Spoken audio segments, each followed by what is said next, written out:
The story opens with a man laying face down on his bed. A girl appeared and asked if he was Lord Zaid. The man, confused, asked who she was. The girl then asked if he wanted a better life than the one he had. In the Kuzira kingdom, people celebrated as knights marched into the city after defeating demons. They were grateful for their protection. Someone shouted that the knights were the best. Another person mentioned that demons couldn't even get close to the capital because of the knights, especially a knight named Randa who had never been injured in battle. They believed he was incredibly strong, and as long as he was there, the capital would remain safe. Among the knights was a young woman named Shiera.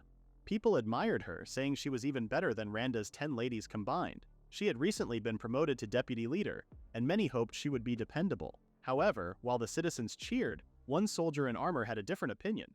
His eyes showed doubt as he quietly claimed that the knights were rotting from within. Some time ago, knights were easily thrown aside by a giant worm-like monster. From the back, Randa scolded them for being afraid, and reminded them that they were supposed to be proud knights of the kingdom. Shiera suggested letting the knights rest and offered to help, but Randa refused. He believed that if the leaders got hurt, their entire unit would fall apart. He didn't worry about losing knights because there were plenty of replacements. Despite seeing them struggle, he still called them lazy. Shiera wanted to argue but couldn't stand up to her father. Randa then ordered the next group to charge using fallen knights as shields. One knight looked like he had given up, but just then a black-haired man stepped forward. He claimed he could defeat the monster in a single attack. The monster noticed him and lunged, but at that moment the man used a technique called first form, single slash. With one clean strike, he sliced the monster in half from top to bottom. Shiera was shocked to see someone defeat a monster so easily. Another monster attacked the remaining knights, but the black-haired man quickly stopped it with another slash. The soldiers watching from behind couldn't believe their eyes, even though they hadn't been able to land a single hit on the creatures. The man had mixed feelings about using too much magic, but he soon realized that the monster's skins were not as tough as he had expected. So he decided to use less magic with each attack. His name was Zaid. He jumped high into the air, determined to defeat all the monsters. As Shiera watched in amazement, a worm-like monster appeared behind her. She quickly moved to protect her father.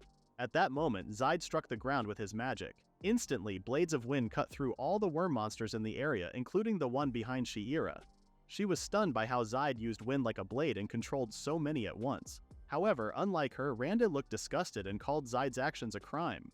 After the battle, Randa scolded the knights for being weak against the demons, saying that he was never like that when he was their age. He also criticized Zaid, claiming he had no motivation and calling him a criminal. Then he ordered Zaid to die for the sake of everyone and the country. Surprisingly, Zaid remained calm, and simply suggested that Randa should get some rest since he hadn't slept for a week. Randa became angry, called Zaid lazy, and started hitting him multiple times. Shiera begged her father to stop, afraid that Zaid might die. However, despite the repeated blows, Zaid didn't bleed. Instead, he just glared at Randa. This only made Randa angrier, but then he noticed something. The other knights were also glaring at him in the same way. Shiera asked her father to stop and told him that the preparations for the victory party were finished. Suddenly, Randa gave Zaid a mission to scout the area around the capital. Zaid questioned why it was necessary since they had already defeated the demons nearby. In response, Randa smacked him and ordered him not to talk back. He told Zaid that he couldn't return until he found a demon. Randa then commanded the others to polish the leader's equipment, carry the supplies to the warehouse, and warned them not to place anything on the ground. He also reminded them not to slack off, or they would be used as bait for demons. After her father left, Shiera approached Zaid, asked if he was okay, and handed him a handkerchief. Zaid thanked her for her concern. She then expressed her gratitude to the knights for their hard work. Shiera mentioned that her father would likely be drunk and useless until morning, so she suggested the knights take the chance to rest. Randa, irritated, demanded to know what she was doing. Instead of answering, Shiera ran to her father but glanced at Zaid once more. She noticed that he had a different kind of strength and presence compared to the others, which made him seem unusual to her. The knights didn't rest. Instead, they spent their time sharpening weapons. While some worried about Zaid, their dinner was nothing more than salty water as soup.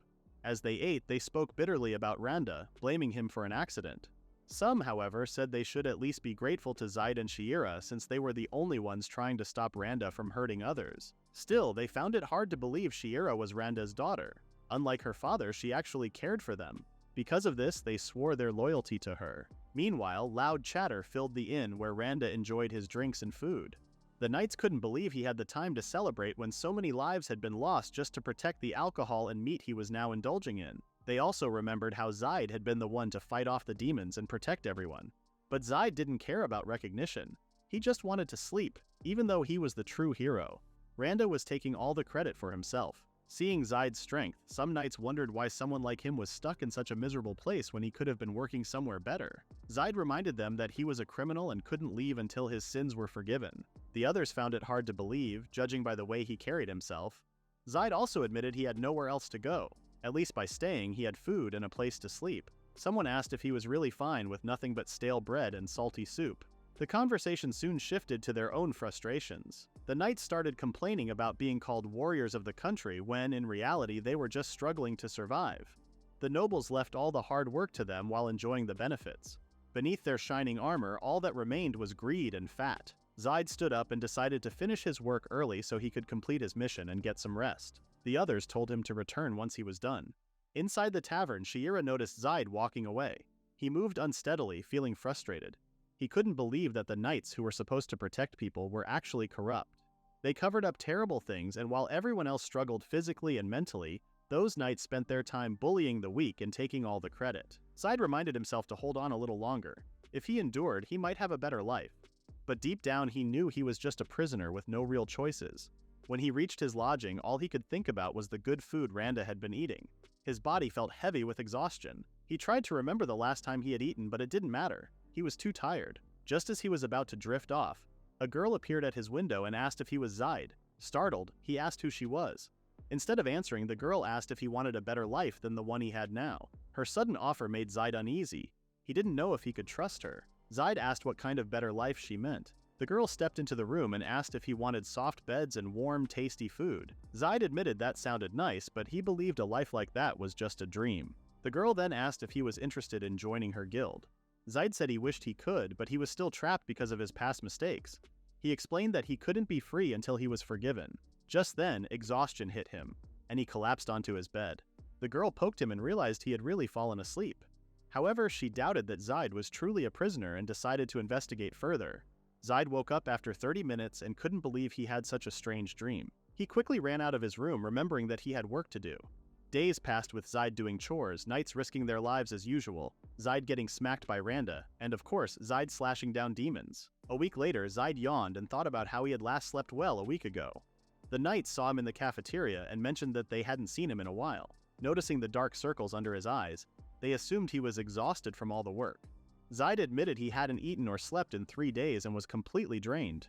One knight remembered how Randa had been angry at Zaid for killing bugs before and how, despite working the hardest, Zaid was always the one being punished. Another knight claimed that Randa took credit for Zaid's work. Zaid simply said he was a prisoner, so he couldn't blame Randa for treating him that way. He then looked at the others and noticed they seemed even worse off than him. He asked if they were okay, but everyone went silent. One knight finally spoke up, saying they were fine. They had to endure everything because their families depended on them. The state provided housing and other necessities for their loved ones, so they had no choice but to keep going. However, there was a limit to how much they could take. If they died in battle, they would die with honor. But if they didn't, they would be yelled at, bullied, and beaten. One knight mentioned that most of the pressure was on the weaker ones, whose minds were close to breaking. They pointed to an older knight who looked completely lifeless. When they first met him, they thought they were better off than him, but now they feared ending up the same way. Everything was falling apart, and it felt like everyone was being pushed to their breaking point. Zaid sat there silently, listening to the knights' complaints and wishes. One of them hoped Zaid wouldn't be falsely accused of something again that day. Zaid told them he had spent the entire day scrubbing the roof and hadn't spoken to anyone. The knights figured there was no reason for Randa to be angry with him. At that moment, Randa's loud voice echoed through the area, calling Zaid's name. The knights wondered what he had done this time. Zaid insisted he had only worked non-stop and had just sat down for dinner. Later, Randa Shira, the little girl from before, and an unfamiliar man stood facing each other. Zaid was confused about the situation. He then recognized the girl as the one from his dream. The girl introduced herself again, saying her name was Leaf and that she was a guildmaster. Since everyone involved was present, Leaf began the meeting. She announced that she was taking Zaid with her. Zaid was shocked. Randa violently refused, shouting that Zaid was a prisoner of the kingdom and was meant to dedicate his life and soul to the country. He claimed that was what Zaid wanted too. However, Shiera nervously reminded her father of what Leaf had told them earlier. Zaid, now frustrated, asked what they were talking about. Leaf admitted that she had been researching Zaid ever since she met him.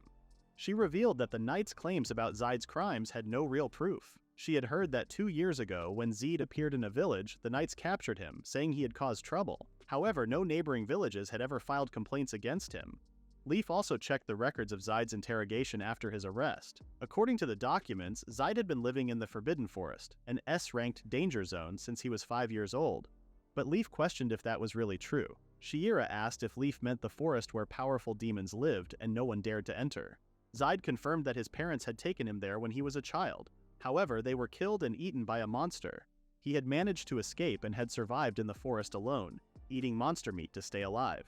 Leif was surprised. She couldn't believe that a child had survived in such a dangerous place. But if Zeid had learned to live there, then the rumors about his strength finally made sense. She then turned to look at the furious Randa. She couldn't believe he had treated Zeid like a prisoner and a slave while taking credit for his work over the years. Zeid finally understood what was going on. Leif confirmed that he was not a prisoner. Zeid was stunned and asked what she meant. In response, Leif suddenly pulled out a huge bag of money as if by magic, along with several documents. She placed them on the table and said that she had gathered everything necessary to recruit Zeid into the guild: gold and official papers. Shiera checked the documents and confirmed they were complete. Zeid still looked confused. Leif then asked why he seemed hesitant when he had always wanted to leave and have a better life. Suddenly, Randa started lashing out at them. He reminded Zeid how he was happy serving the country with the knights. He continued talking more nonsense that I, the narrator, wouldn't bother writing them down. Piss off and drop dead to high blood pressure, Randa. Anyway, Leif told Zeid not to use his powers for selfish people like Randa. She believed Zeid could help more people who were truly suffering and needed him. However, Randa refused to let Zeid go. He kept talking about the honor of knights, but Leif knew he only wanted Zeid for the credits he earned. Zeid thought for a moment, reflecting on everything that had happened. He wondered if he could really leave the knights and his comrades behind. Randa tried to stop him, but Shiera stopped her father. She reassured Zeid that she would take care of the others. She told him he had the right to be free and encouraged him to use his powers to help those in need. Zeid understood her words. With a smile, he stood up and confirmed that he was leaving the knights. Randa became angry and reminded Zeid of the joy of serving their country. Seeing that Zeid now wanted to be an adventurer, he called him selfish and accused him of only caring about money. Zeid simply replied that he was no longer a prisoner and didn't have to follow orders anymore. Randa tried to hit him, but Shiera stopped her father. She urged Zeid to leave quickly and thanked him for everything he had done. Without saying a word, Zeid turned away as Shiera held her father back. Randa shouted that he would never forgive Zeid, but Zeid didn't respond and walked out of the room. Leif asked if Zeid had forgotten anything, but he had no personal belongings. However, he was worried about his friends. Leif suggested saying goodbye, but Zeid wasn't sure what to say. As they walked away, the knights noticed them. To Zeid's surprise, they gathered around him, happy to see that he wasn't a criminal and was now leaving the knights. One knight even called for the others to join. Zeid asked how they found out, and they explained that they had heard Randa's loud voice and stopped working. Zeid apologized for leaving them behind and assumed they would struggle without him. But the knights told him not to worry. They would do their best for Shiera. They also knew that Randa would soon be helpless since it was Zeid who had earned all the credits for him. Leif quietly watched as the knights spoke. Before Zeid left, the knights wished him well and told him to enjoy his freedom. Zeid waved back at them with a smile. Not long after, Zeid and Leif arrived at the capital of the Kusala Kingdom. As Zeid looked around the streets, Leif commented on how dirty he looked and offered to help him clean up. Zeid mentioned he had no money, but Leif told him not to worry about it. She simply didn't want him setting a bad example by looking so messy. While he was getting cleaned up, Zeid asked what kind of work adventurers did. He wondered if it was similar to being a knight, taking care of horses, polishing weapons, cleaning, running errands, or hunting demons. Leif told him he was pretty close. She explained that adventurers were like bounty hunters who tried to make a name for themselves while earning a living. However, they also risked their lives fighting demons. Most of their work came from people calling for help. She asked Zeid to think about how he could use his powers to help others, and in time he would find his purpose. She then asked if it sounded like a rewarding job. Since Zeid had never received rewards before, he didn't know how to answer. Leif understood. In the Knight's Order, Zeid had done all the hard work, but the higher-ups took the credit while he got blamed for their mistakes. She knew that wasn't worth it. But now that he had left the Knights and gained his freedom, she encouraged him to choose his own path. She asked if that sounded exciting and invited him to become an adventurer with her. Seeing her hand reaching out, Zeid, now clean and refreshed, took it. He agreed to become an adventurer and stepped forward toward his new life. Zeid and Leif soon arrived at Leif's Adventurer Guild. As they walked inside, everyone happily welcomed Leif back. Zeid asked again who Leif was, and she reminded him that she was the great guildmaster. Zeid hesitated, finding it hard to believe that a kid could be in charge of a guild. Leif quickly told him that despite how she looked, she had lived longer than him. Even after hearing that, Zaid still wasn't convinced. Leaf told him not to judge people by their looks and proudly mentioned that she used to have a beautiful body. Before Zaid could respond, his attention shifted to a red-haired woman staring at the quest board. To him, someone with that kind of presence seemed more fitting for a guildmaster. Suddenly, the woman turned her gaze toward him and their eyes met. Without hesitation, she stepped away from the board and started walking toward them. Leaf pointed out that the woman was coming, but Zaid already felt her intense stare. Leaf confirmed it. When the woman reached them, she looked at Zaid, then asked if he was really the Zaid she had heard about. Zaid confirmed it, but out of nowhere, the woman loudly declared that she didn't approve of him. Confused, Zaid asked what was going on. Instead of answering, the woman challenged him to a duel. Leaf simply laughed while Zaid struggled to understand the situation. Soon, Zaid learned that Leaf planned to let him skip all the lower ranks and start as the highest-ranked adventurer in the guild. The woman refused to accept that. Zaid turned to Leaf for confirmation and she admitted it was true. The woman, Quena, was an A-ranked adventurer. She couldn't believe she was being ignored while someone like Zaid, who didn't even look impressive, was getting an S rank right away. She claimed that she was the one who truly deserved that rank. Leaf didn't care about Quena's opinion. She explained that Zaid was recommended by Solia and other S-ranked adventurers. Since his skills were already proven, it made more sense for him to take on advanced quests instead of starting at the bottom. Quena was shocked that even Solia approved of him. Leaf confirmed it. Solia, the Starlight Saint, had strongly recommended Zaid. She reminded Quena that many adventurers respected Solia for her incredible healing magic and kind heart. No one ever questioned her judgment. Even though others might accept it, Quena refused to recognize Zaid without seeing his abilities firsthand.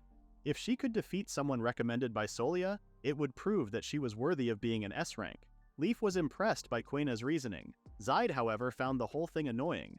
Quena warned him not to even think about running away. Zaid just wanted to sleep on a proper bed instead of the floor. Quena snapped at him, telling him not to make a fool of her. Meanwhile, Leaf realized she had never actually seen Zaid's strength in action. Plus, the situation seemed interesting. She sided with Quena and asked Zaid if he was willing to take the challenge. Zaid wasn't interested in fights. Then, Leaf made an offer. If he won, she would give him all the side dishes he wanted, including bread. She also promised to upgrade his bed with a luxurious mattress for the best sleep of his life. On top of that, she would throw in desserts for every meal. With those tempting conditions, Zaid completely changed his mind and agreed to the duel. Quena was glad it was settled and declared the competition was on. Leaf was entertained by how things had turned out. She then explained the rules. The person with the most points after 3 days of quests would win. Each quest had a point value based on its difficulty. F-rank quests were worth 1 point. E-rank quests gave 3 points and D-rank quests rewarded 5 points. C-rank quests were worth 10 points while B-rank quests gave 30 points. The highest ranking quests, A-rank, were worth 50 points. Zaid easily understood the system. Quena teased him, saying she was surprised to see him learn so quickly. She then told him to get started and in 3 days they would compare their points. Zaid agreed. Leaf, excited by the match, announced its official start. Quena swore she wouldn't lose. She grabbed a quest from the board and told Zaid he didn't stand a chance. Then she walked away, confident that a beginner like him wouldn't even know how to complete quests efficiently. She was certain that in 3 days she would become an S-rank adventurer. Meanwhile, Leaf excitedly told Zaid to pick any quest he wanted from the board. She explained the ranking system and mentioned that adventurers could take multiple quests depending on their skills. Each completed quest earned points, and once someone met the requirements, they could take a promotion exam. She also mentioned that Quena was one of the most skilled A-ranked adventurers. Zaid noticed that there weren't many high-level quests.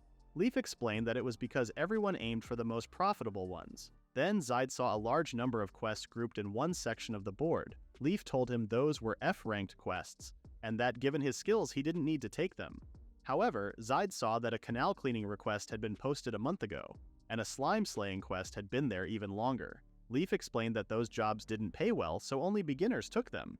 But Zaid thought about the people who had requested those jobs. They must have been struggling for a long time, so he decided to take them. Leaf reminded him that F-ranked quests didn't give many points, but Zaid didn't want to ignore requests that had been waiting for so long. He remembered how in the past, when things got tough, his friends helped him so he could rest and recover. Even small tasks allowed people to take breaks and come back stronger. He believed that helping someone, even in small ways, could lead to something bigger. He wasn't saying some people's problems were more important than others, but since no one else had taken these requests, he would do it simply because he wanted to. Leaf told Zaid to do as he pleased. Then Zaid left and Leaf smiled as she watched him go. For the next few days, Zaid worked hard. He defeated slimes, helped a child gather herbs, cleaned the canal, and even took on small jobs in the slums. Meanwhile, Quena was busy hunting large monsters. 3 days later, Quena proudly returned to the guild. Leif assumed she had done well. Quena handed over her spoils to the receptionist and asked why Zide hadn't returned yet. Leif said he was probably resting in his new room. Hearing this, Quena assumed Zide had given up after realizing he couldn't win, but Leif told her that Zide had actually won the match. Quena couldn't believe it. She had completed one A-ranked quest and two B-ranked quests perfectly on her own. Frustrated, she asked what Leif meant by Zide winning. Leif didn't want to downplay Quena's abilities, but she reminded her that S-ranked adventurers could complete many quests in just 3 days. Then she asked if Quena had noticed anything different. Quena looked around and saw a huge pile of food on the counter. Besides that, Leif asked if she noticed anything else. Quena glanced around the guild again, and that's when she realized the request board was completely empty. Every single quest had been taken. She was shocked to learn that Zide had completed all the requests, no matter their rank. During the match, he had worked on multiple quests at the same time and finished most of them by noon the previous day. Since Zide had already won, Leif let him sleep as he hadn't had any rest in 10 days. Quena couldn't believe it. Over 100 quests, all completed in just 3 days without sleep. Just then, some townspeople arrived at the guild, carrying gifts for Zide as thanks for completing their requests. Leif asked them to place the gifts on the counter. She then explained to Quena that ever since Zide had finished the quests, villagers had been coming non-stop to show their gratitude. That was why there was a mountain of food on the counter. In all her years as a guildmaster, Leif had never seen so many requesters come back just to say thank you. Zide's desire to help others had created this moment. Seeing such a scene in front of her, Quena was left speechless. All she could do was ask, who was Zide really? Meanwhile, at the inn, Zide was fast asleep, snoring peacefully as he enjoyed a soft, fluffy bed. Afterward, Quena sighed and wondered why she had been sent on an errand. She arrived at an inn and knocked on the door. The sound woke up Zide, who had been enjoying a peaceful sleep for the first time in a long while. He panicked, thinking he had overslept and that Randa would scold him. However, he quickly realized he was in an unfamiliar place. Confused, he asked who Quena was. Quena reminded him of her name and where he was, hinting that he was now far from the knight's order. Still puzzled, Zide struggled to process everything. Quena then brought up their bet, which had put his S rank on the line, and reminded him that he had won. She asked if he had already forgotten. She couldn't believe someone had completed every request in the capital without taking a break to rest or sleep. She wondered if Zide was an idiot. Surprisingly, Zide seemed a little shocked to hear her call him that. Quena then mentioned that Leif had told her to guide Zide around the capital.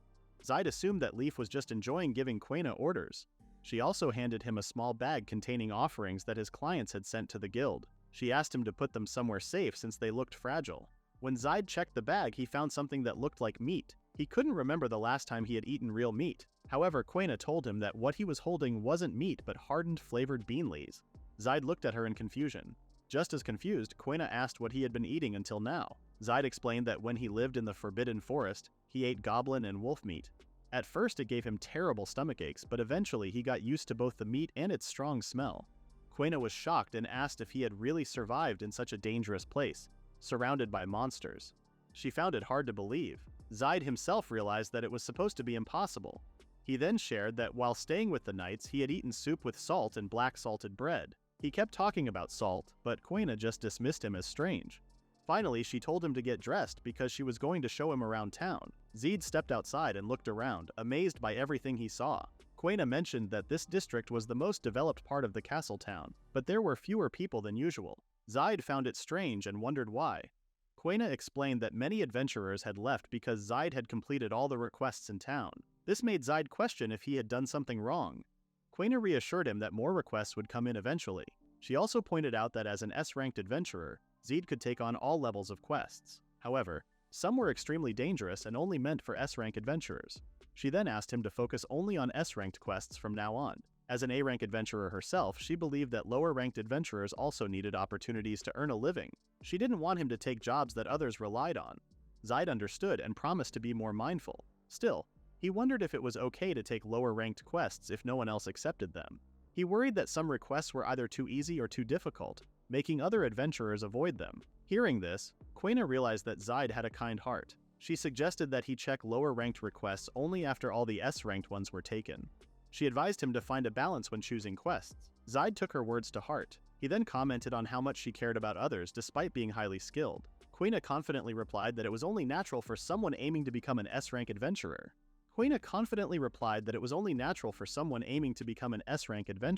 As they walked down the street, Zide noticed small items being sold.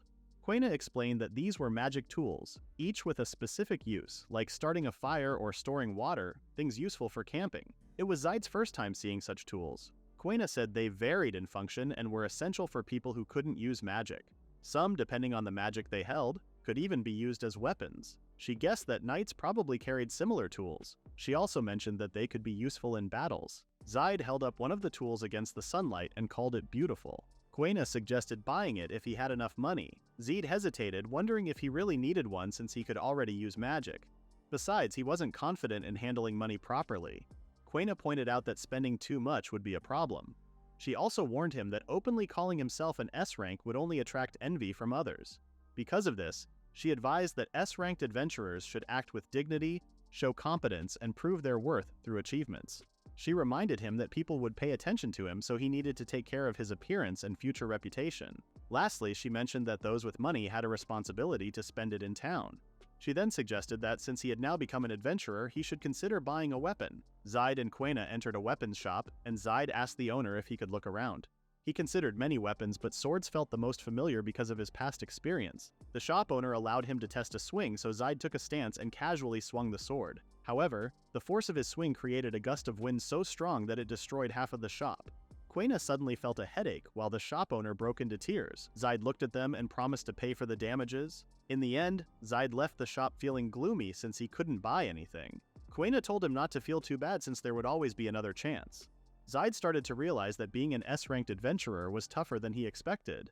Seeing how down he was, Quena spotted a nearby food stall and bought him some meat skewers. Zaid's eyes lit up as he took a bite.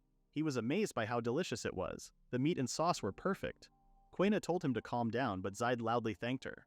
She sighed and said it was just meat, but Zaid insisted that it wasn't just about the food. His experiences today felt completely different from his time with the Knight's Order. He sincerely thanked Quena for showing him new things, and said he hoped to continue relying on her.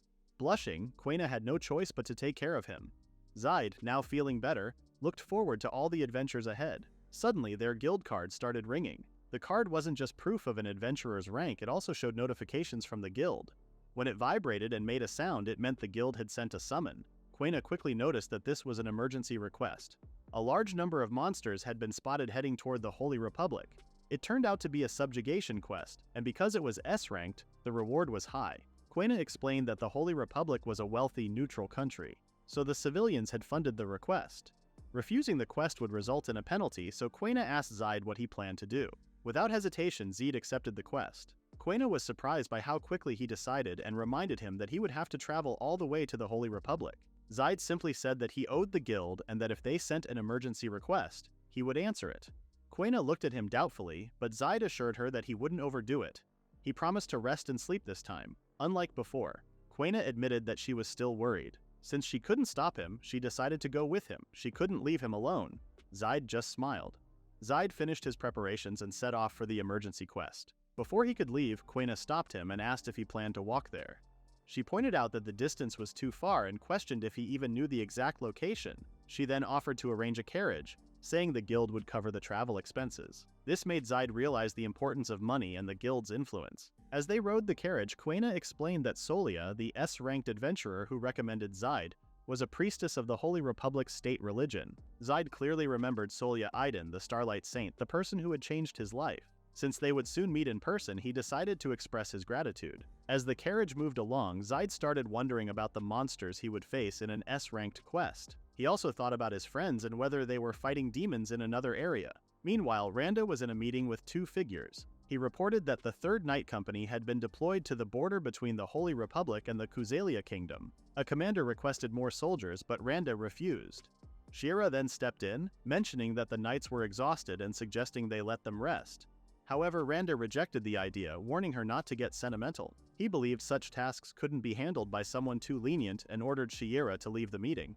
She understood and left. As she walked out, Shira suddenly had a bad feeling. Her father had his own plans and everything was going just as he intended. Soon after, the two saw the statue of Astea, a symbol of the Holy Republic. Before anything else, Zaid bought some meat skewers and compared them to the ones from the kingdom. Quena was happy to see him enjoying the food, but he was drawing a lot of attention on the streets. Just then, someone called out to the adventurers. Quena told Zaid it was time to go. They lined up and one of the staff members was surprised to see Quena. The others felt more at ease knowing she was there to help. Zaid realized that Quena was well known even outside the kingdom. When it was Zaid's turn, he showed his adventurer ID. The staff member was shocked to see his S-rank status and name. This caught the attention of the other adventurers since Zaid had been personally recommended by Solia. The staff member was excited to meet him in person and shook his hand. After receiving his receipt, Zaid walked over to Quena. She asked if he now understood what it meant to be an S-rank. Zaid admitted it was surprising to have people recognize him and want to shake his hand. Quena told him it was even more impressive than he thought. The staff then gave an orientation about an emergency request. The adventurers were tasked with subjugating monsters north of the Holy Republic, and were allowed to keep whatever spoils they collected. Quena thought the Republic was as generous as ever. The other areas were being handled by the Holy Republic's knights and the Kuzela Kingdom. After receiving their receipts, the adventurers were also given a magic item that would provide them with instructions and updates. The staff asked the party leaders to wear one in their ear. Zaid then asked what a party was. Quena explained that adventurers could take on quests as a team. Even if a mission seemed difficult, working together would make it easier. Zaid understood. It was just like back when he was with the knights. The subjugation began at dusk when the monsters started moving.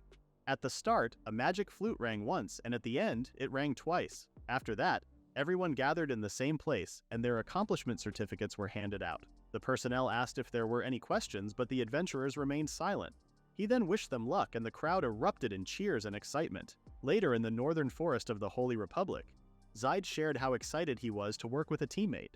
Quena called him weird and reminded him that other adventurers were also present. Zaid observed that they all looked strong, like experienced soldiers. Quena disagreed, explaining that the group was small and their assigned area had fewer monsters. She said everyone seemed relaxed because of the presence of an S-ranker like Zaid. Zaid looked around and agreed, noting that there were only about 100 people. Quena mentioned that normally there would be twice as many adventurers. When Zaid asked why, he quickly realized the reason. Quena confirmed it was because someone had already completed most of the quests. Zaid understood that he had been causing trouble everywhere and promised to be more careful. Quena acknowledged that the timing was just unfortunate. She admitted that she was partly to blame for challenging him, and someone else had also instigated it for their own amusement. Zaid then promised to focus on the bigger picture. Quena thought he was a pure-hearted guy. For now, he wanted to concentrate on the task at hand. Like him, the other adventurers also prepared for battle. Soon a signal was given and the monster subjugation officially began. Zaid watched as an adventurer fought off a dog-like monster. The monster tried to escape, but another adventurer blocked its path. While Zaid was distracted, something appeared behind him. Quena told him to duck. She then swung her blazing sword, slashing the Cyclops that had crept up behind him. Zaid turned his attention to Quena. He had heard about her skills from Leaf, but seeing her fight in person made him realize just how strong she was. After taking apart the monster, Quena noticed Zaid staring and asked when he planned to start fighting. Zaid looked around at the adventurers and remembered that they earned money by collecting materials from defeated monsters. Quena could tell that Zaid felt responsible for his earlier mistake. He knew he had interfered with their work, and instead of fighting, he let them do their job so they could earn their share. To Quena, he seemed like a people-pleaser. Still, watching from the back, Zaid saw that everyone could move freely without worrying about their rank differences. A situation like this, where no one used threats or insults, felt new to him. He couldn't explain it exactly, but it felt right. Even so, Quena reminded him to fight since they had accepted the guild's request. Just then, something moved behind Quena. It was actually a monster, and it opened its mouth ready to devour her. She thought it was too late, but with a single flick, Zaid destroyed it instantly. He simply said he understood their mission. Quena thanked him for saving her, though the materials had already been taken by the others. Zaid and Quena came across a snake-like monster. Zaid asked if the other areas were safe.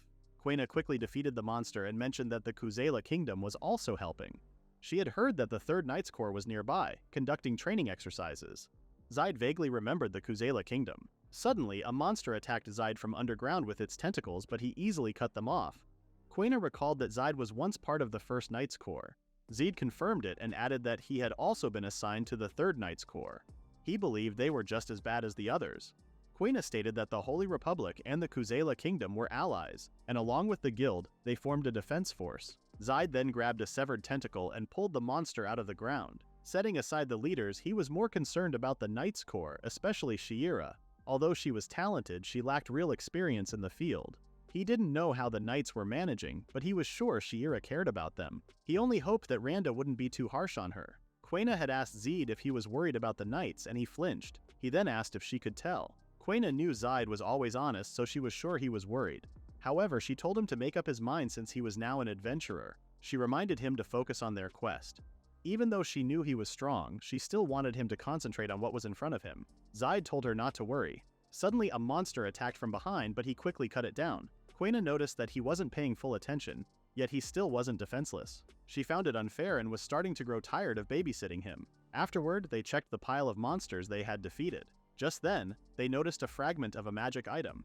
Quena didn't recognize it or know what it did, but Zaid immediately realized it belonged to the knights.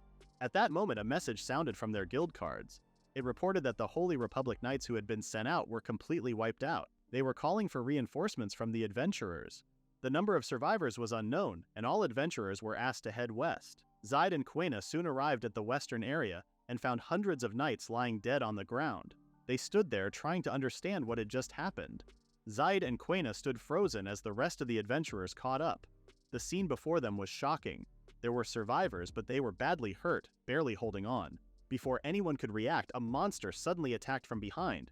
But Zaid was faster. In one swift move, he cut the creature down like it was nothing.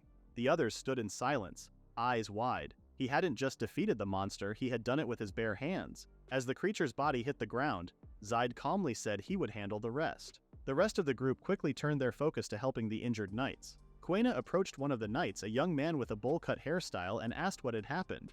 Weren't the Holy Republic knights supposed to be strong? The knight, still breathing heavily, explained. After the battle had settled, a man suddenly appeared with a massive horde of monsters. The creatures flooded the outpost, tearing through everything. But these weren't just normal monsters. According to the knight, they were even stronger than the ones in the forest. Quena frowned. Controlling ordinary monsters was one thing, but commanding stronger ones more powerful than trained knights? Was that even possible? Zaid narrowed his eyes, noticing something strange. The knights' bodies were still whole. Normally, monsters would have eaten them. That was what normal monsters do. That could only mean one thing. The man the knights saw wasn't just leading the creatures. He might be controlling them. Zaid listened carefully to the survivor's story. The Kuzela knights had also been attacked by monsters and couldn't come to their aid. However, something felt off. His expression changed as doubt crept in.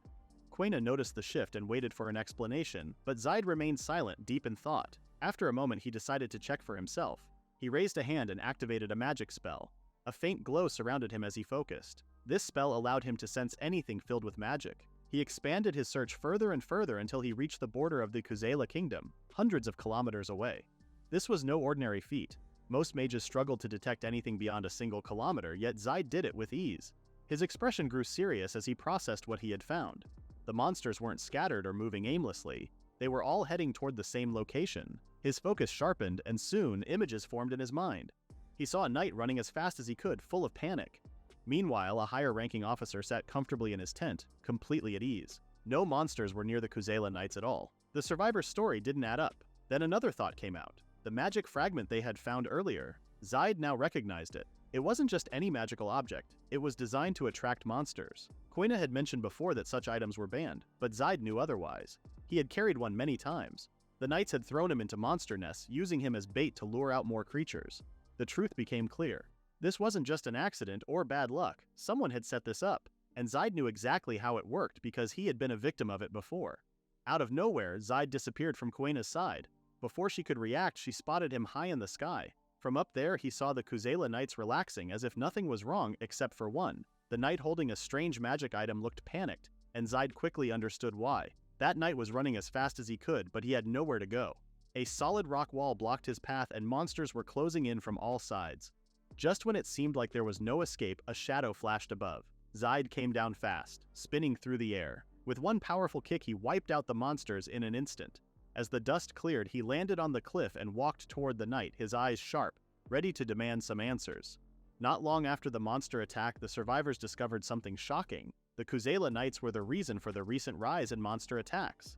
Zaid stepped forward and showed the only proof he had, a magic item made to attract monsters. But there was more. He had also captured a Kuzela knight, the very person who had been using the item to target the Holy Republic's knights. The group fell silent as one of the survivors spoke up. The Kuzela knights were supposed to be their allies. Why would they do this? But Zaid didn't waver. The captured knight had already admitted the truth. Even so, the survivor found it hard to believe. In the end, he decided to let the country's authorities handle it. Quena agreed. This was now a battle between nations and there was nothing more they could do. Just then, the tent's entrance shifted.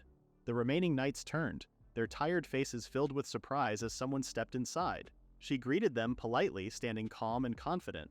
But Zaid wasn't in the mood for manners. This was not the time for formal greetings. The woman, unfazed by his words, simply looked around before asking about the injured. Everyone stood still, unsure of what to say. The room fell silent. Before stepping into the tent, the woman had a troubling thought. The monsters outside the Holy Republic weren't supposed to be breeding at this time of year. It didn't make sense. Something was wrong, but there was no time to think about it now. Helping the injured had to come first. As she entered the tent, she looked around and then suddenly stopped. Her eyes met Zaid's, and for a moment neither of them moved. He stood frozen, staring back at her. The knights in the tent called her Solia. Zaid had finally met her. She was more than just a healer. She was the Starlight Priestess, an S-ranked adventurer, and the very person who had recommended him. Just as he had heard, she had a powerful presence, almost like she didn't belong to this world. A soldier guided her toward the injured, but before leaving she gave Zaid a small nod. He did the same. Watching how the others treated her, Zaid realized how important she really was. Even Quena had said she was the best healer on the continent. He wanted to thank her, but now wasn't the time. As she walked away, Solia found herself glancing back at the tent. For some reason, her thoughts lingered there. A soldier's voice pulled her back to reality. She quickly refocused. There were wounded people who needed her help. It was nighttime when Solia finally finished healing the wounded. Everyone thanked her. Then Quena mentioned there was still one more problem. Solia already knew it was about the Kuzela Knights. Zaid used his detection magic and confirmed that they had arrived after hearing the rumors. Outside, Valen, the commander of the Kuzela Knights' Third Corps, appeared. He claimed they had come to help and asked about the Holy Republic Knights. A survivor nervously led him to them. Noticing the camps and soldiers' poor condition, Valen commented on how disgraceful they looked. He then entered the commander's tent and was shocked to see Zaid. He couldn't believe the man who had once been a knight was now a traitor swayed by money. Zaid, however, simply greeted him. Valen assumed Zaid must have felt guilty for betraying the knights he once cared about, but Zaid cut him off and brought up another topic. Valen was surprised that Zaid was so eager to change the subject. Before the conversation continued, Solia asked a question. Valen immediately changed his attitude and greeted her with respect. Zaid knew this bald commander always acted humble around those of higher rank. Valen began talking about how unfortunate the monster attack had been, but Solia cut him off. She revealed that they had already captured one of his men, who had used a magic item to control the monsters. Valen was shocked. Solia then showed him the magic item as proof, and explained that the captured knight had confessed to following Valen's orders. She demanded more details. Valen fell silent. Solia assumed he had expected the monsters to get rid of both the knight and the magic item. With a sigh, Valen muttered that there were always crazy people in the world. Solia and the others asked what he meant, but he only said that his subordinate had lost his mind. He called the entire situation selfish, foolish, and tragic. Everyone fell silent except for the surviving knight, who shouted that the captured knight had named Valen as the one who gave the order. Valen looked at him and commented on how young he was. Then he pointed out the obvious choice. Who would people believe? A foolish knight who had charged into an allied base carrying a banned item? Or the respected commander of the Knight Corps? Valen laughed, saying the answer was clear. After a brief pause, Valen promised to denounce his so-called crazy subordinate in front of everyone. He asked them to bring the man out so he could clear any doubts. Solia ordered her knights to do so. When the captured knight was brought forward, Valen sighed and whispered in his ear, blaming him for the entire incident. Zaid could now see who the real villain was. Valen then urged the knight to tell the truth and take responsibility. The knight broke into a nervous sweat, unable to say a word. Seeing this, Valen lost his temper, calling him worthless for staying silent and letting him take the blame. Solia warned him that he was going too far with his actions and words. Valen claimed this was their matter and outsiders should not get involved. Valen continued pressuring the poor knight. The knight tried to deny it was him. Valen then warned him that his answer would affect the lives of his family back in the kingdom. He promised he would not be able to cover for them if he won't tell the truth. Quena called Valen awful for using the knight's family as hostage. Zaid then commented that the Kuzela Knights were always like this, playing innocent until today. Quena called them the worst. Valen kept pressuring his knight to tell the truth. In the end, he made the knight admit responsibility for attacking the allied base. However, just before accepting the blame, the knight shouted that he had only followed Valen's orders. Without hesitation, Valen swung his sword and beheaded him. He refused to believe what he called lie after lie. To him, the knight was beyond saving, so he carried out the execution. Solia, shocked, questioned his actions. Valen simply stated that he had passed judgment on an incompetent subordinate so the fallen Holy Republic Knights could rest in peace. But Solia argued that executing a prisoner would cause problems. Valen reminded her that the knight originally belonged to his forces, so he had the right to do as he pleased. He then told them to come to the kingdom if they had more to discuss. As Valen walked away, he noticed Zaid glaring at him. He only scoffed and left. The tent fell into silence. Zaid asked if the knight had recorded everything. The knight confirmed that he had, using a magic item that captured images. Zaid then released his spell and the dead body vanished into thin air.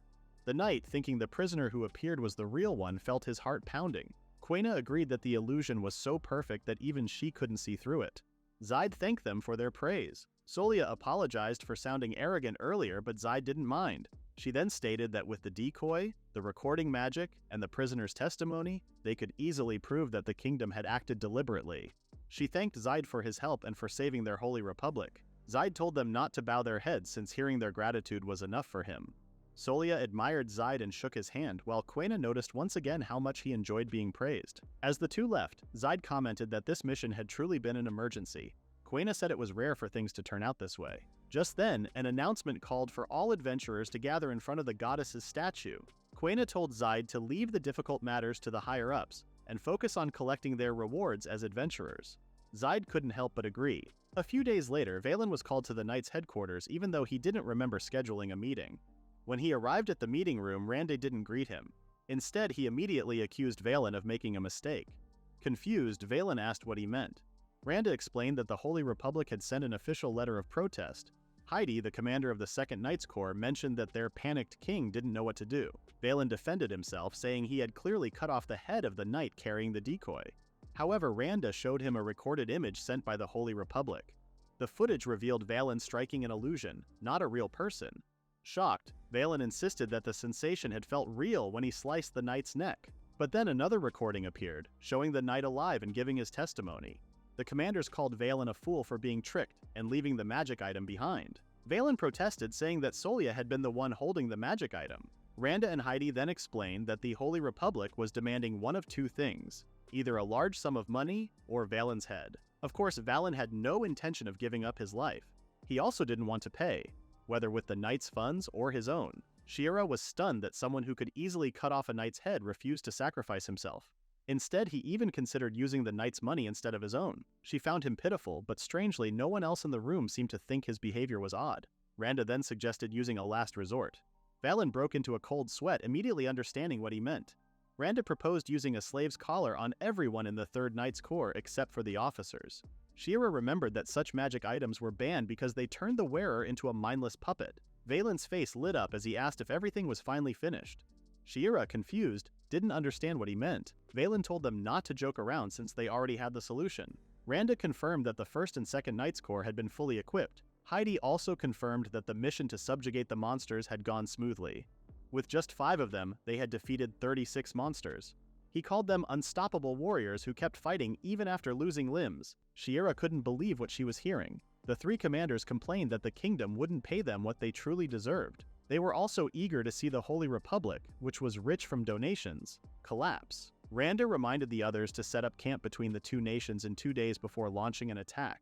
He assured them that their small numbers wouldn't be a problem. Shira then raised her sword and pointed it at her father's neck. Rande asked what she was doing, while Heidi joked that she must be going through a rebellious phase. But Shira had enough of her father's repeated injustice. She shouted that he was doing the wrong thing and swore to stop him, even if it meant hurting him. Rande, unfazed, easily knocked her sword aside and punched her hard in the stomach. He told her that if she had truly made up her mind, she should have aimed straight for his head instead of wasting time talking. He wondered if he had spoiled her too much. Grabbing her by the head, he reminded her that she was the one who had pointed her blade at him first. Then, without hesitation, he tightened his grip around her neck. Meanwhile, Zaid went to Leaf to ask if she had any information about the Kuzela Knights after the subjugation. Leaf said that even though they were a guild, they rarely had information about the knights. Still, she asked what Zaid wanted to know. Zaid admitted he was worried about the Kuzela Knights' involvement in the recent incident and wanted to know if any strange rumors were spreading among the adventurers. Quina appeared and asked if Zaid was still stuck on the knights. She said she was just passing by and happened to overhear their conversation. Then she shared that the Holy Republic had officially escalated the issue into a conflict between 2 countries. She told Zaid that adventurers like them couldn't get involved. She reminded him that he was now an adventurer, and if he made a mistake while investigating the knights or the state, he could drag the guild and other adventurers into trouble. Zaid understood that, but he couldn't shake the feeling that the kingdom's knights had fallen apart after he left. He wondered if there was a way he could do something without causing problems for the guild. Quena figured that Zaid was the hardcore type to always worry about others. Leaf had been quietly reading some documents when she suddenly made a noise. She then told Zaid to help Quena with her Wyvern subjugation quest, which was near the border of the Holy Republic. Quena asked why things had turned out this way. Leaf explained that many knight subjugation squads had been spotted in that area.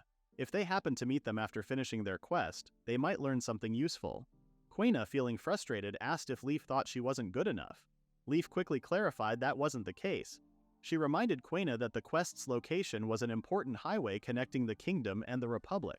Since wyverns had appeared there, companies from both countries had sent out many subjugation requests.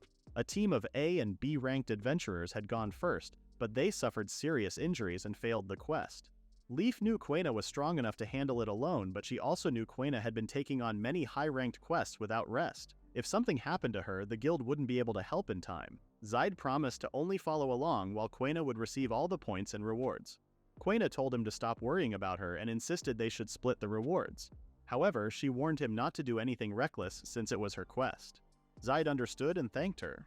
Quena couldn't help but think he was a bit crazy. Before they left, Leaf reminded Quena not to push herself too hard and suggested she learn something from Zaid's fighting style. Quena thanked her for the concern but insisted she had to get stronger as quickly as possible.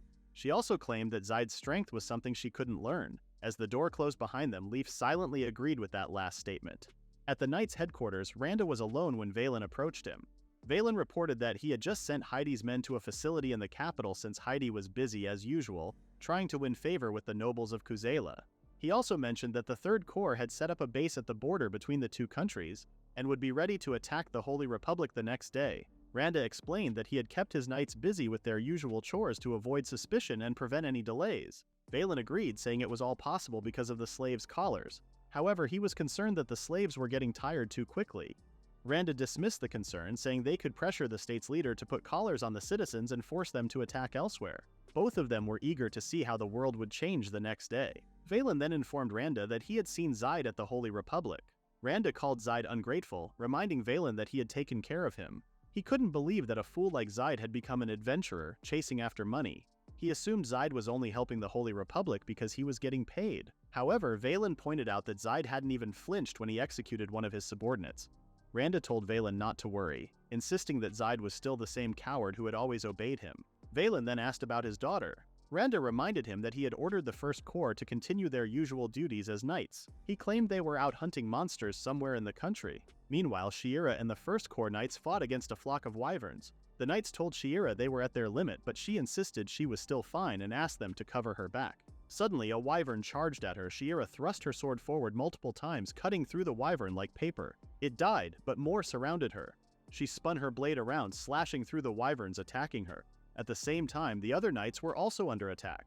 One knight was struggling, and Shira rushed to help.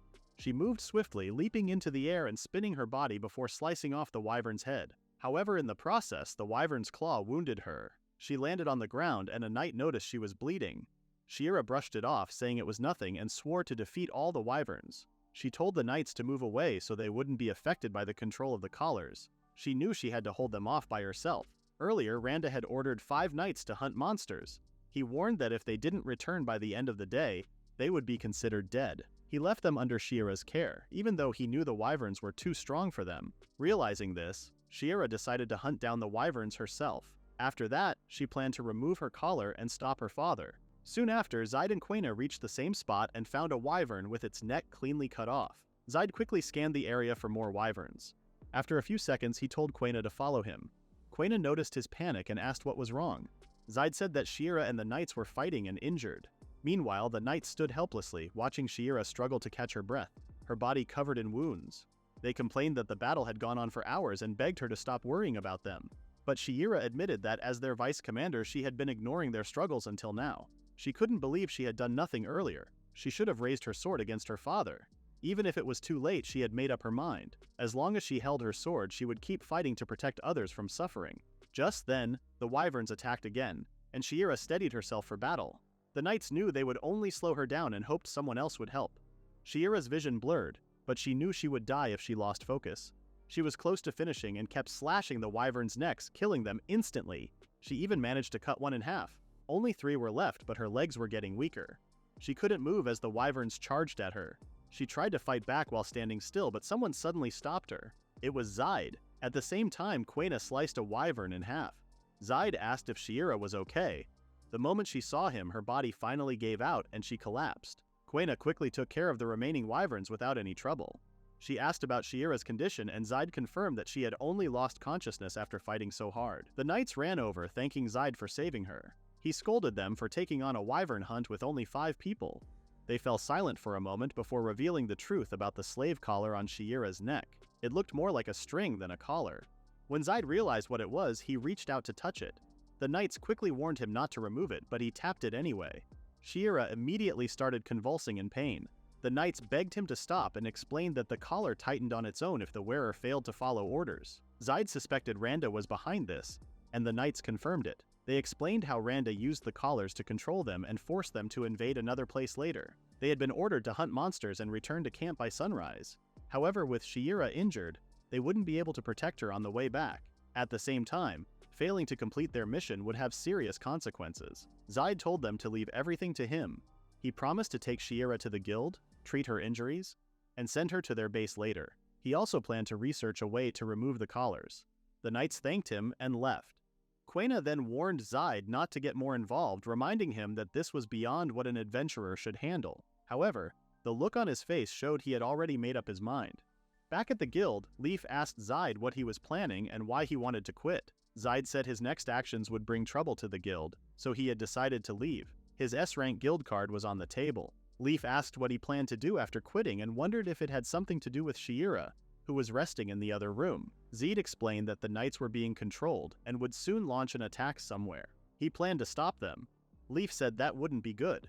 She wondered if Zaid was thinking of attacking the knights' headquarters and killing their leader.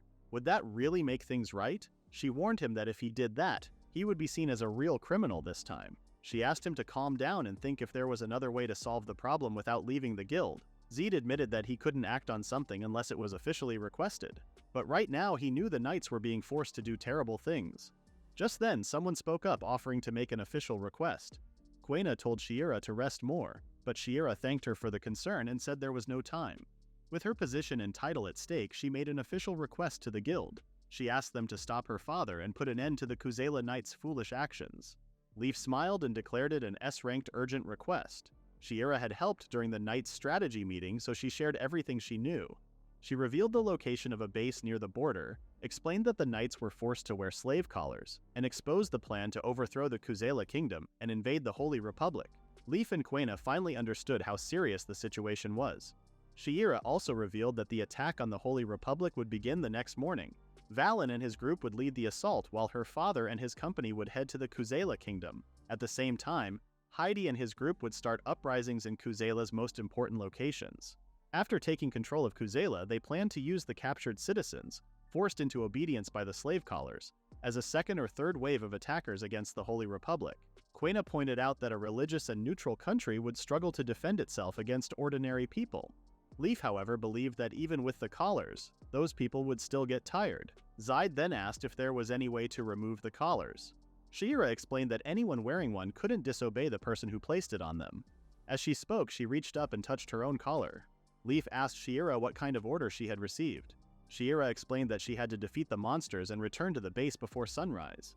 Leif thought for a moment and guessed that the slave collars worked by using the wearer's magic to make them obey orders. Since carrying out complex commands required a lot of magic, she assumed Shiera's collar worked the same way. The orders probably only activated when the wearer was near monsters. Otherwise, Shiera wouldn't be able to talk freely like she was now. Quena suggested pouring magic into the collar to disrupt its flow and destroy it. However, Leif was unsure since the item was banned in the first place. Testing it might work, but it could also be dangerous. Zaid then mentioned that Shiera had been hurt just by putting slight pressure on the collar. He suggested destroying the master item instead, believing that it would remove the collar's effects. Leif then asked who else was wearing the collar. Shiera answered that everyone except the commanders had one. Quena wondered what was wrong with the knights. Leif assumed that the magic item controlling the collars was held by one of the commanders.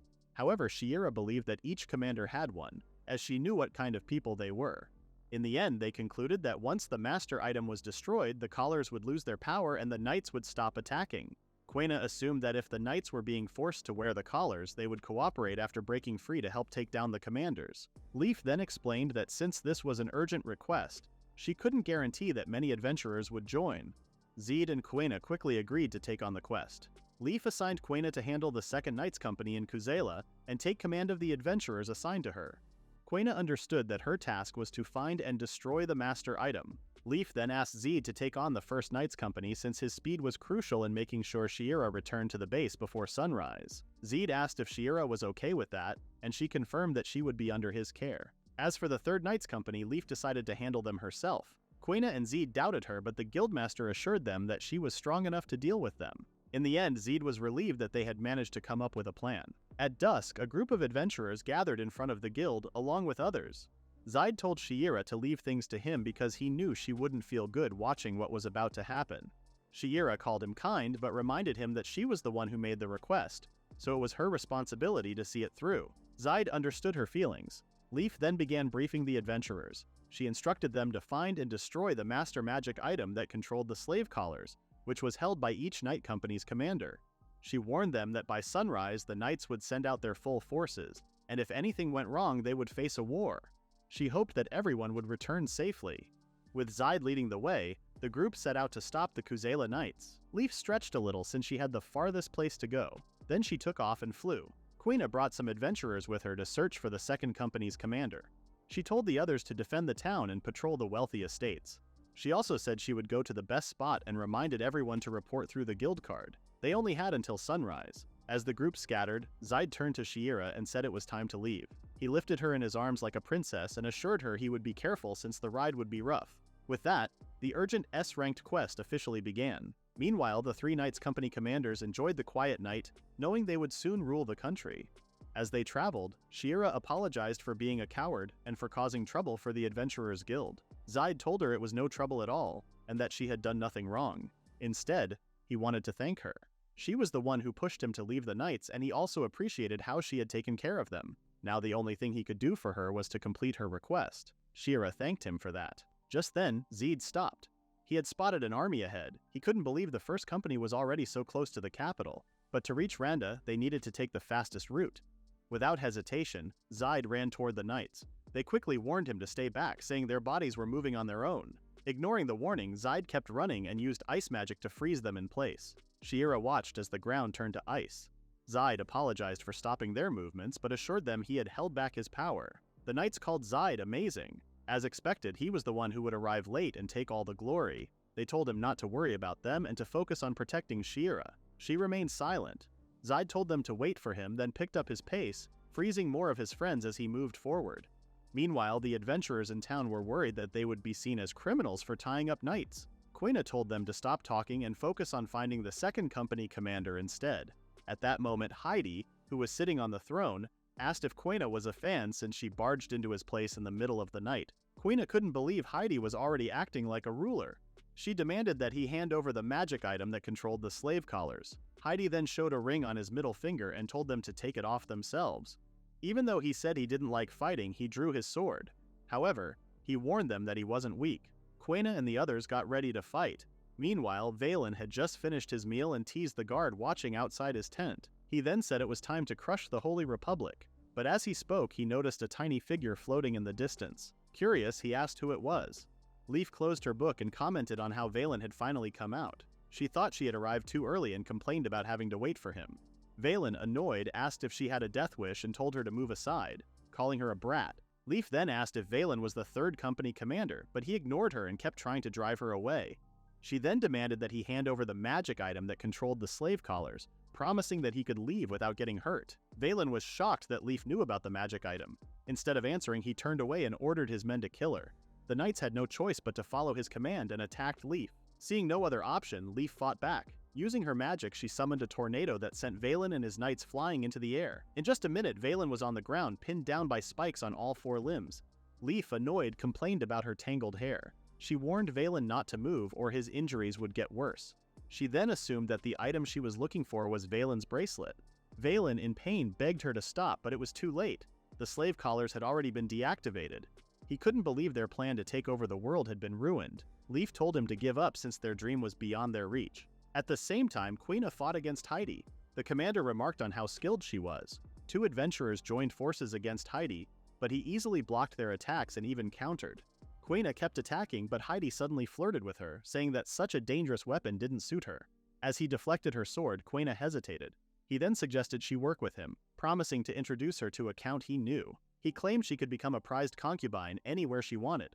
Quina and the adventurers stood in silence. Heidi promised to show her a new life, living in mansions and wearing beautiful dresses. Quina sighed and told him to stop talking because his words disgusted her. She then launched another attack. This time she outsmarted him. Breaking through his defense, she struck his face with a kick and called him a scumbag. She declared that she didn't need a fancy mansion or elegant dresses, all she needed was her sword. She then stabbed Heidi's hand, setting it ablaze. The ring he wore shattered and the adventurers cheered. Heidi cursed at her, but Quina simply told him to give up. However, instead of admitting defeat, he burst into laughter. He warned that the kingdom would soon fall when the first company launched their attack. He claimed that the weak and powerless Kuzela kingdom would be reborn through their hands. Even in defeat, Heidi laughed hysterically. Quina, unfazed, stated that they would not lose because they had the strongest trump card. Meanwhile, Zed and Shiera were still making their way to the base camp. As soon as they arrived, Rande suddenly appeared behind them and unleashed a powerful slash, strong enough to tear through the ground. Zed managed to dodge but was still grazed by the attack. Seeing them, Randa smirked and declared that it was time to restrain them. He complained that he couldn't even catch a break. After picking up a filthy kid, all he got in return was a headache. He also couldn't believe that the daughter he loved was rebelling against him. Worst of all, those two kids were now working together to ruin the plan he had spent years preparing. He wondered if they had grown too confident because he had been too lenient. Deciding to teach them his ideals all over again, he swung his sword downward with great force, but it only struck the ground. Clicking his tongue, he noticed that Zed and Shiera had dodged his attack. He commented on how Zed looked good, but warned him that dodging wouldn't get him anywhere. Zed quickly asked if Shiera was okay, and she confirmed she was before asking about him. Zed said he was fine, but noticed something unusual about Randa. Shiera explained that her father had a magic item hidden in his armor that allowed him to push his strength and magic beyond their limits. She suspected he had stolen it from the country's treasury, just like the other forbidden artifacts. Randa smirked and taunted Zed, telling him to stop dodging since he was supposed to be learning a lesson. He then swung his sword, releasing a powerful aura. Zed didn't have time to dodge and took a direct hit. Randa mockingly asked if he had learned his lesson. However, Zed still stood alongside Shiera, looking unfazed. Shiera called out to her father, pleading with him to stop. Frustrated, she demanded to know why he was doing such terrible things. Randa, angered, questioned whether his actions were truly that terrible. 10 years ago, Rande was praised for defeating a huge monster by himself. He credited his victory to a magic item he wore, but admitted that it made him feel exhausted afterward. Valen wondered if the item was one of those Randa had taken from the treasury. Randa couldn't believe such a powerful item had been locked away just because it was considered dangerous. He argued that if someone used it properly, nothing bad would happen. He thought it was a waste to simply call it a treasure, but the others just laughed it off. That night, Valen remembered that the knight captains were going to be replaced. Randa asked Heidi if the three of them would definitely be the next captains. Heidi was confident that they would. They promised to bring new energy to the knights since the recent captains had been too passive. They swore to expand Kuzela's territory, making it a stronger and wealthier country.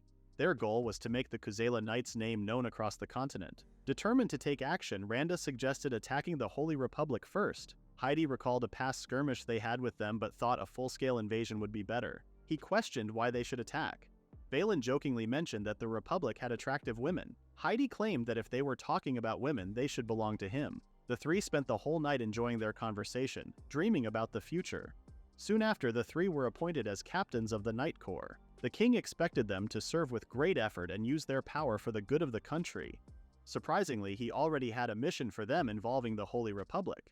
He announced that a messenger would be sent to the Republic and ordered the First Knights Company to escort them. Heidi assumed it was a declaration of war. Randa, determined to protect the messenger at all costs, was even excited, believing it was related to battle. However, the mission was nothing like they expected. The kingdom had decided to give up some territories near the border and form an alliance with the Holy Republic. The king wanted to build a friendship between the two nations. The three captains, still kneeling, were left in shock.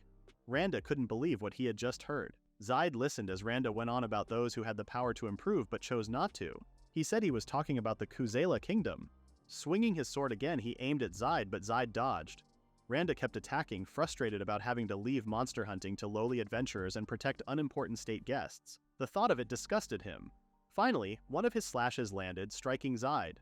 Randa declared that invading foreign countries and gaining wealth was the true mission of those with power like him. With a swift motion, he knocked Zaid away as if he were nothing more than a fly. Shiera tried to check on Zaid, but her own father pointed his sword at her. He asked if she finally understood him. He insisted that this was something he had to do. Shiera, frustrated and angry, shouted that she didn't understand at all. She called her father wrong for hurting so many people and for caring only about power and wealth. Tears ran down her face. Randa then claimed that the one who decided what was right or wrong was the last one standing. Without hesitation, he swung his sword at his own daughter. Shiera seemed to accept her fate, standing still. However, at the last moment, Zaid stepped in and blocked Randa's sword with his bare hand, saving Shiera from death. Randa was shocked and started cursing at Zaid again. Shiera worried for him, but Zaid held onto the blade without a single injury. He calmly stated that it wasn't his concern how a country gained wealth or what the knights chose to do. As he tightened his grip, cracks formed on Randa's sword.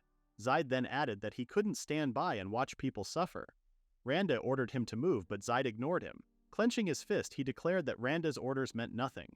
With a powerful uppercut, he shattered Randa's sword and sent his head snapping backward.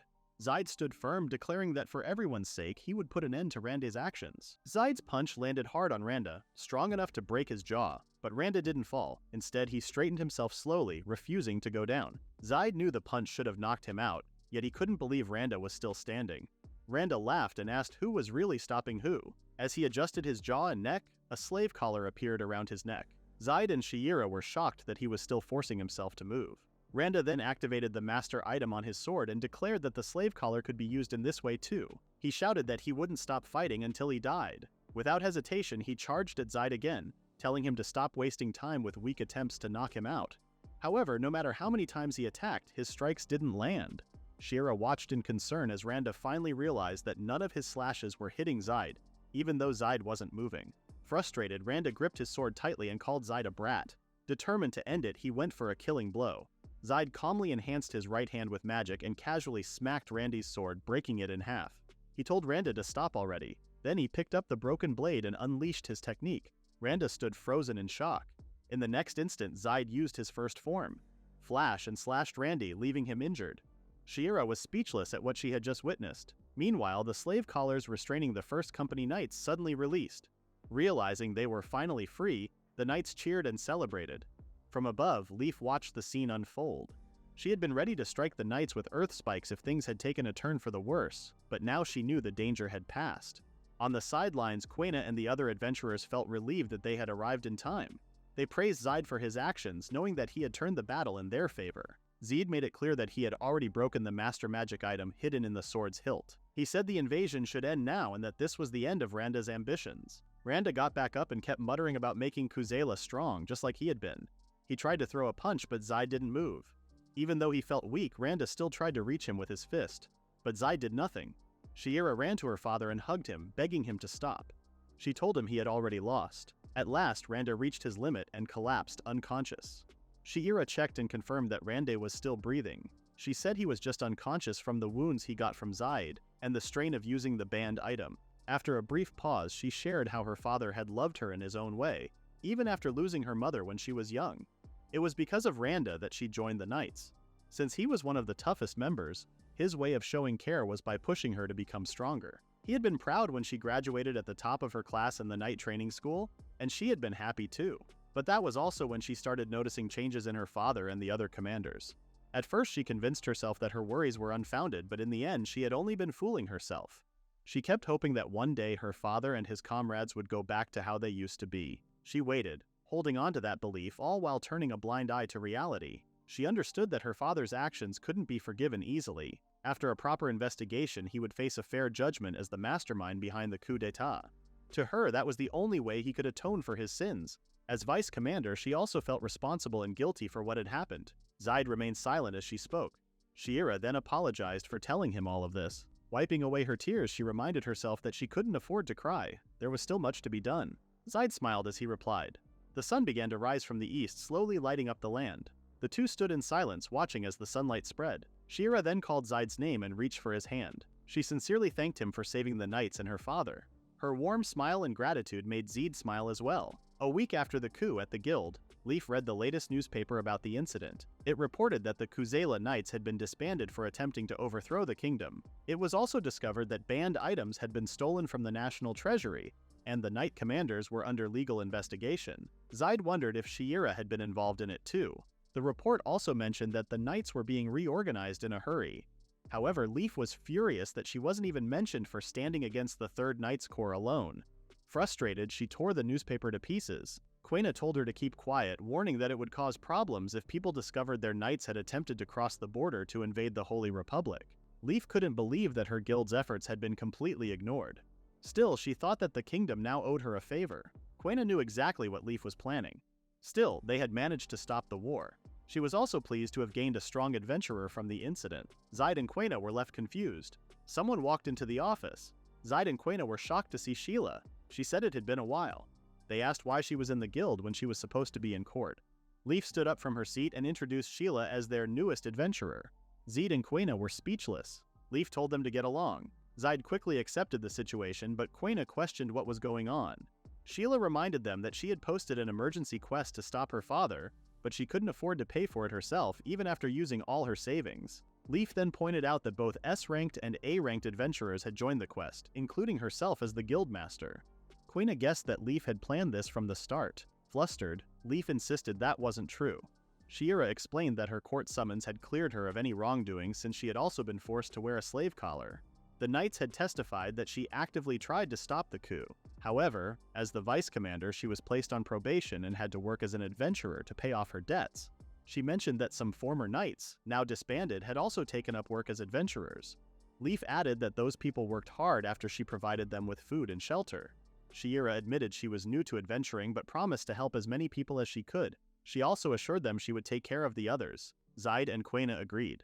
Just then, Leif suddenly remembered something and called out to Quena. She pointed out that something was written beneath the article about the knights. Quena read it but dismissed it with a scoff. Without another word, she turned and walked away. Leif asked if she wasn't going to read it properly, but Quena only reminded her that they had a growing list of quests to handle. With that, she coldly said farewell to everyone. Zaid watched Quena leave, confused by her sudden change in behavior. Shiera also wondered what was wrong with her. Zaid thought about what Leif had shown Quena. Curious, he picked up the torn article and read it. It reported that a new empress had been crowned in the Wela Empire. But what shocked him and Shiera the most was the photo above the article. They stared at it, confused. Was that Quena, or was it someone else? Afterwards, Shiera walked around town at a slow pace. She stopped when she saw someone familiar in the waterways. It was Zaid, working hard as usual. Zaid was surprised to see her and asked where she was headed. Shiera mentioned that she had received a summons from the guild. Hearing this, Zaid remembered that he had been summoned too. She then asked what he was doing. Zaid explained that he was cleaning the waterways, a task that had been abandoned for a long time. He assured her that he wasn't taking anyone else's job.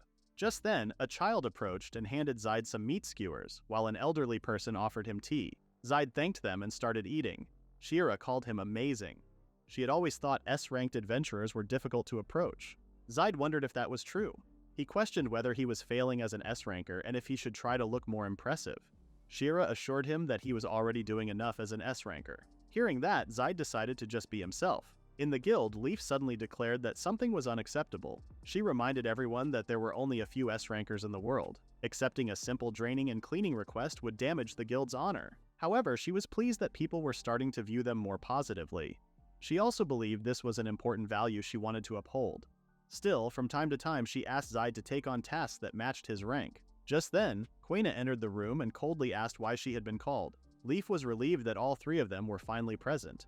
The group was confused as Leif explained that she wanted them to represent their guild for a certain task. Shiera hesitated and asked if she was really included. Leif assured her that each of them had a specific role. She had chosen them based on their skills. She then assigned Shiera to serve as a bodyguard for some VIPs, noting that since Shiera had once been a knight, she was well suited for escort missions. Without hesitation, Shiera accepted the request. Zaid and Quena were given the same task. They had to retrieve a relic hidden deep within some ancient Kuzalan ruins. After hearing this, Zaid asked if it was okay for them to work together since they shared the same objective. Leif simply stated that the request was made that way and didn't explain further. While Zaid felt confused, Quena accepted it without question. Leif then mentioned that she was asked to send someone capable for the job. She reminded them that they were representing the guild and needed to stay sharp. Zaid understood her instructions. Just before they left, Leaf called Zaid over. She had heard about him using a detection ability during the incident with the knights. She warned him to be careful as someone powerful might notice his wide area detection magic.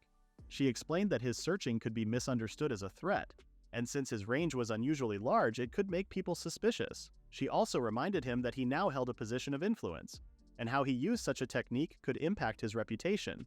She hoped he would take her advice seriously. Zaid understood and thanked her. As she watched them leave, Leaf remarked that great power was often difficult for those without it to understand. In the hallways, Zaid remarked that it had been a long time since he took on a high-ranked quest. He hoped he could work well with Quena, but she simply gave a cold reply and walked away on her own. Zaid noticed that Quena's mood had changed ever since she saw the Artile. Shira wondered if it had something to do with the Wayla Empire's new empress. Zaid then guessed that Quena might be someone important in the empire. However, Shira doubted it, saying that there was no way a royal family member would be working in another country's adventurers guild. Still, she thought they could ask Quena about it later. She also mentioned that it had been difficult to get close to Quena since that day. Zaid agreed. Meanwhile, Quena walked ahead with a stiff expression, keeping her distance. Later, in Kuzela Kingdom's restricted area, adventurers gathered in front of some ancient ruins. Zaid commented that the weather was nice for completing quests. He knew their task was to explore the ruins, but after looking around, he realized there were far more people than he expected. He wondered if such a large group was necessary to retrieve something inside. However, no one answered him as Quena was keeping her distance from the group. He began to wonder if he had done something wrong. Zaid finally realized that someone had been talking to him. The man's voice was so loud that it almost hurt his ears. It seemed the man couldn't believe he was being ignored. When Zaid saw the man's handsome face, he wondered who he was. The man, on the other hand, assumed that Zaid was an S-ranked adventurer, despite his simple outfit. Zaid confirmed his identity. The man then assumed Zaid already knew him and explained that he had come to visit before their match. He said that out of all the participants, Zaid was the only one he considered a true rival. However, Zaid remained silent. That was when the man realized that Zaid had no idea who he was. He couldn't believe it. Frustrated, he introduced himself as Vieg Stilviets, the first prince of the Stilviets kingdom. He proudly stated that he had become an A-ranked adventurer at just 18 years old, and was known as Vieg of the Lightning Blade. He was out of breath from his long introduction, but Zaid only caught one thing. His name was Vieg. Zaid simply shook Vieg's hand and introduced himself. Vieg was surprised by how plain the introduction was. Zaid then said he hoped they would do their best together. In response, Vieg declared that he would prove who was truly blessed by the goddess. Then, pouting, he walked away. Zaid turned to Cuna and noticed she hadn't reacted at all. He then recalled how many adventurers loved to pick fights the moment they met. But Zaid only wanted to get along with everyone. As he glanced between Cuna and Vieg, he could only hope this quest would go smoothly. The requester explained the details of the task. He shared that the ruins in front of them had appeared 8 years ago after an earthquake. Just a few days ago, investigators finally reached the deepest level. Based on their findings, the ruins were left behind by monsters, and it was believed that a healing magic item was hidden inside. However, the investigators could not open the final sealed door. Because of this, the top guilds were given the task of unlocking the door and retrieving the item. The requester also warned everyone about active traps left behind and reminded them to be cautious. Since it was a dangerous mission, the quest would end as soon as someone completed it. Everyone who participated would receive a reward, but the one who retrieved the item would get the best prize. To track who completed the quest first, the requester gave everyone a magic item that recorded their progress. This was Vieg's first time learning how requesters kept track of tasks. After finishing the briefing, the requester wished everyone luck and reminded them to stay safe. Without hesitation, the adventurers, including Quena, rushed toward the ruins. Zaid saw how eager everyone was. Vieg commented that sometimes it was best to charge in. He promised to show Zaid his strength. Zaid wondered if he was being dragged along, but Vieg insisted they were just heading to the same place. Watching the adventurers enter, the requester sighed. He remembered how the ruins contained many monsters that couldn't be seen from the surface. Even the elite investigators had failed to remove all the traps left behind. It had taken 8 years to fully explore the area, and he was grateful that everyone had returned alive. Putting aside the reward, he could see that the adventurers were giving it their all even though the outcome was already clear. He thought that if they kept going for at least 3 days, they would still be able to maintain their reputation.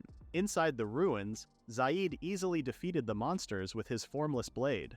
Vieg kept up with him, breathing heavily as he praised Zaid's skills. Zaid asked if he wanted to take a break, but Vieg refused, proudly stating that he was favored by the goddess. Zaid was glad Viej could keep up, but he also realized that many unknown monsters were still lurking in the ruins. This could be dangerous for adventurers encountering them for the first time.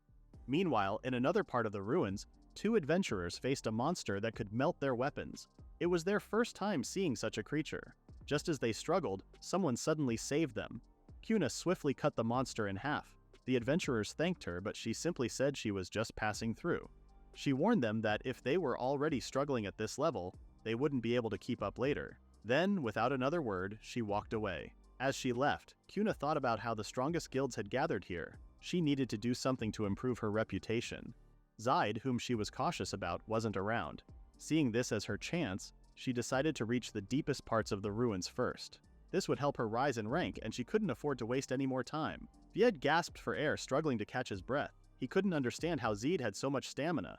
Deciding to take a break, he leaned against the wall for support, reminding himself that even someone favored by the goddess needed rest. As he touched the wall, something unexpected happened. A hidden door opened, revealing a path leading further below. Zaid, surprised and grateful, thanked Viej for finding the shortcut and jokingly wished the goddess would love him in the same way. Viej just laughed, saying it was nothing special for someone like him. Zaid began to wonder if this was what it meant to be loved by the goddess, but Viej simply explained that he had a good sense of direction when it came to finding hidden paths. Zaid suspected it might be some kind of search magic, but Viej confidently called it his heroic intuition. He then pointed toward a specific direction, trusting his instincts. Zaid thanked him and mentioned that his guildmaster had warned him not to use search magic carelessly. Since Viej had already pinpointed the exact location, Zaid considered whether he should just dig straight through to reach it. Everyone in the ruins suddenly felt a strange rumbling, and the ground began to shake. Quena struggled to keep her balance as the trembling grew stronger. She also heard the rumbling getting closer. Just then, the ceiling above her cracked, and Zaid and Vague appeared. Quena was caught in the chaos and pulled along with Zaid. Confused, she asked what was happening. Zaid explained that he was taking a shortcut thanks to Vague, but he couldn't stop digging through. After a while, Zaid finally broke through the last floor, and the three of them discovered a huge door.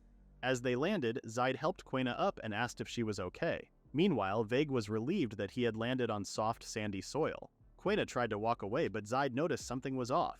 He asked if something was wrong, saying he had noticed her acting strange lately. He admitted he was worried about her. Quena remained silent.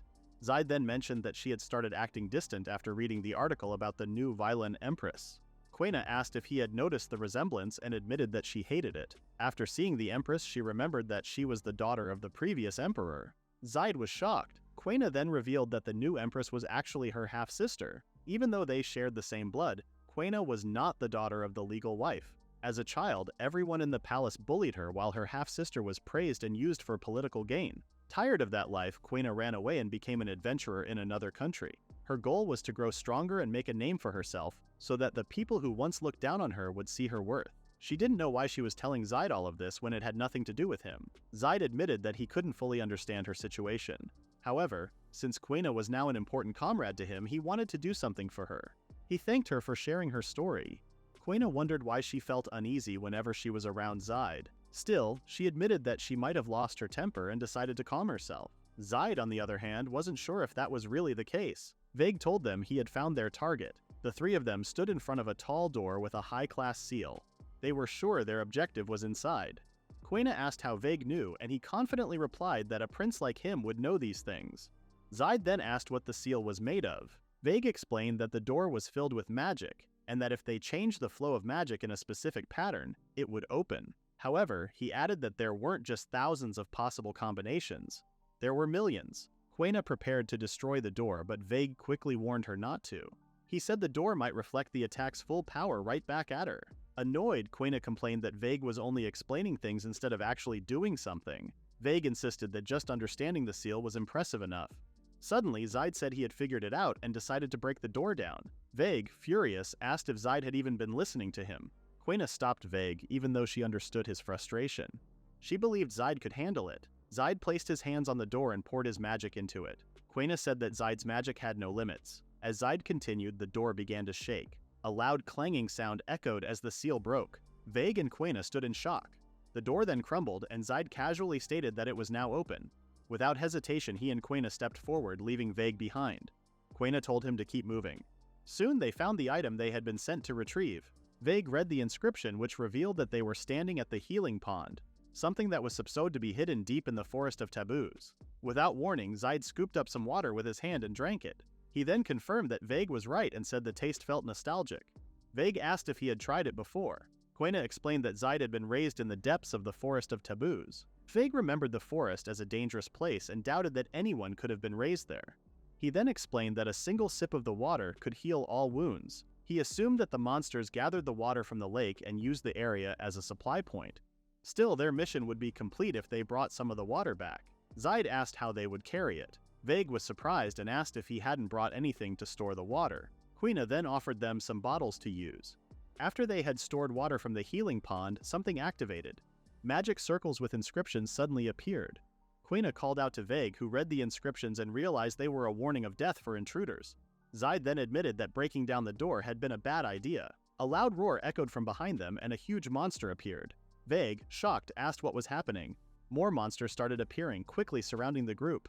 Quena watched as they kept coming, wondering if they even stood a chance. Vague turned to Zaid and asked him to come up with a plan to escape. After thinking for a moment, Zaid simply said, "Run." His straightforward answer left everyone confused. Meanwhile, some adventurers resting nearby felt the ground shake. They noticed something approaching fast but had no time to react before they were suddenly swept up.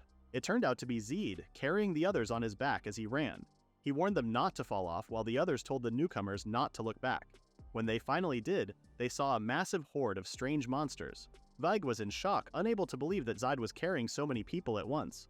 Quena smirked and told him that if this surprised him, he would be even more shocked later. As soon as Zaid spotted the exit, he threw the adventurers he had been carrying to safety. The requesters, confused, asked what was going on. Vague told them to use a magic item to check if everyone had made it out. Once they confirmed that no one was missing, Quena signaled Zaid. Zaid raised his hand and chanted a spell. His ice prison magic froze the entire ruins, trapping the monsters inside. Finally, he let out a sigh of relief. That is the end of the recap at Chapter 14. Please read the pinned comment about the next part.